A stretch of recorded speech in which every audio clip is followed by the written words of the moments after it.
নমস্কার বন্ধুরা, সুতোবাজ kitchen with ব্লগে সবাইকে স্বাগত। আজ আমি একটা নিরামিষ কাঁচকলার কোপ্তা কারি করবো। সামনেই তো পুজো এসেই গেল, তাই অষ্টমী স্পেশাল নিরামিষ কাঁচকলার কোপ্তা কারি, যেটা লুচি পরোটা ভাত সবের সাথেই ভালো লাগবে। তো এখানে আমি আলুগুলো সিদ্ধ করে নিয়েছি, কাঁচকলা দুটো নিয়েছি, সিদ্ধ করে নিয়েছি। আর সবার আগে আমি এগুলো ছাড়িয়ে নেব। তার আগে কোপ্তা কারিটাতে আমি কি কি মশলা দেবো, কারিতে একটু আলু দেবো, আলু দিয়ে ঝোল করবো, তাই আলুগুলো সিদ্ধ করে নিয়েছি। আর কারিটাতে যে মশলা দেবো তার জন্য একটু নিয়ে নিয়েছি গোটা জিরে। আর এখানে একটা টমেটো আটি ফেলে নিয়ে, আমি সবসময় আটি ফেলে নিয়ে নিলাম। আর একটু 1 ইঞ্চি মতো আদা, দুটো কাঁচা লঙ্কা, বেশি ঝাল আমরা খাই না, তাই এই মশলাটা করে আর এগুলো ছাড়িয়ে আমি ফেরত আসছি।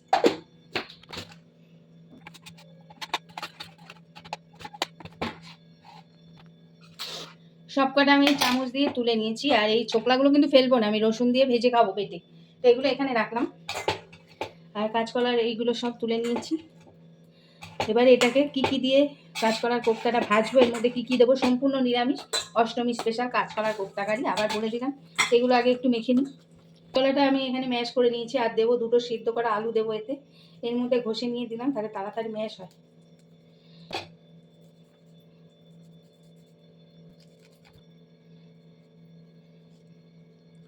এখানে আলুগুলো ছাড়িয়ে নিয়েছি, দেখতে পেয়েছো। এবারে এর মধ্যে দেবো নুন, স্বাদ মতো নুন। তোমরা কাঁচা লঙ্কা দিও, আমি গোলমরিচের গুঁড়ো দিলাম, এখানে খাওয়ার সময় মুখে কাঁচা লঙ্কা পড়লে আমাদের ঘরে খেতে পারে না। দেবো একটু হলুদ, দেবো একটু জিরের গুঁড়ো,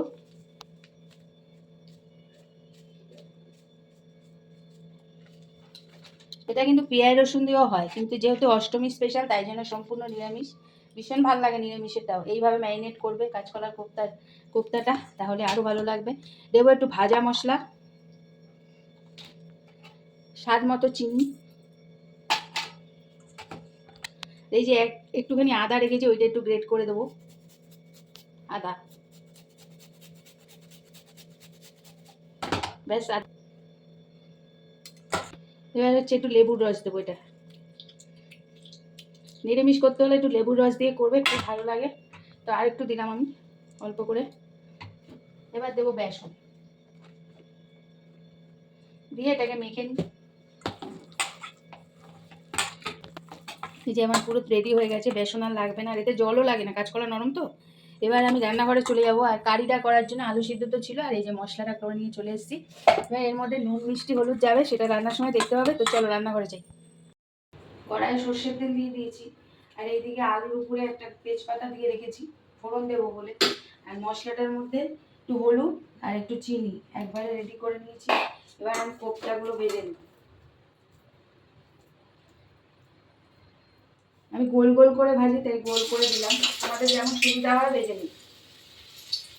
গোল করে ভাজলে দেখতে ভালো লাগে কোপ্তা।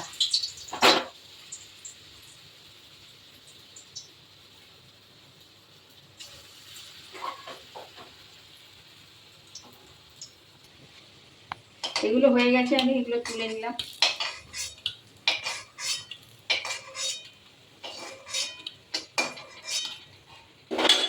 বাকিগুলো ছেড়ে দিই।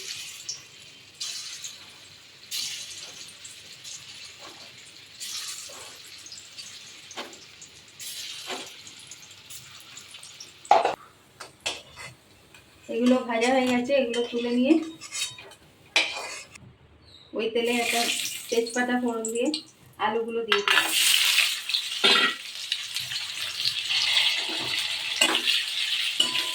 কাঁচকলা রান্না করাটা খুব একটা হ্যাঙ্গাম নয়, মশলা টসলা করে নিই, কিন্তু হ্যাঙ্গাম হচ্ছে এই কোপ্তাগুলোতে টেস্ট তোলা, তাই না? তো নিরামিষভাবে এইভাবে একবার বানিয়ে খেয়েও পেঁয়াজ রসুনের থেকে বেশি ভালো লাগে। তো আলুগুলো ভাজা হলে ফিরে আসে। আলুগুলো ভাজা হয়ে গেছে, তৈরি করা মশলাটা একটুখানি জল দিয়ে নিলাম। এতে কিন্তু শুকনো লঙ্কা দিই, পুরোটাই টমেটো, ফিরে আসে।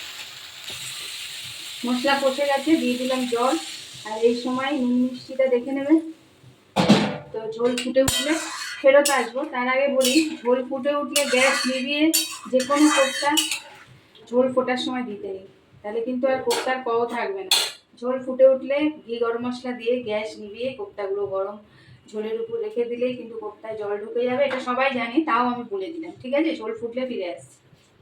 এটা টেনে এসে দিয়ে দিলাম গরম মশলা আর একটু ঘি।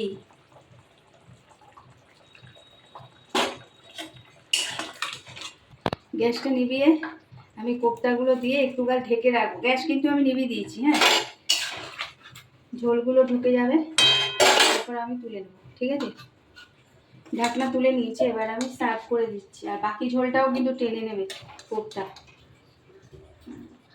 রেডি হয়ে গেছে আমার অষ্টমী স্পেশাল কাঁচকলার কোপ্তা কারি। যদি ভালো লাগে তাহলে একটু সাথে থেকো। আর এতদিন ধরে এইভাবে সাথে থাকার জন্য সকলকে অসংখ্য ধন্যবাদ। আসবো পরবর্তী কোনো ভিডিও নিয়ে, ততক্ষণের জন্য সকলে ভালো থেকো।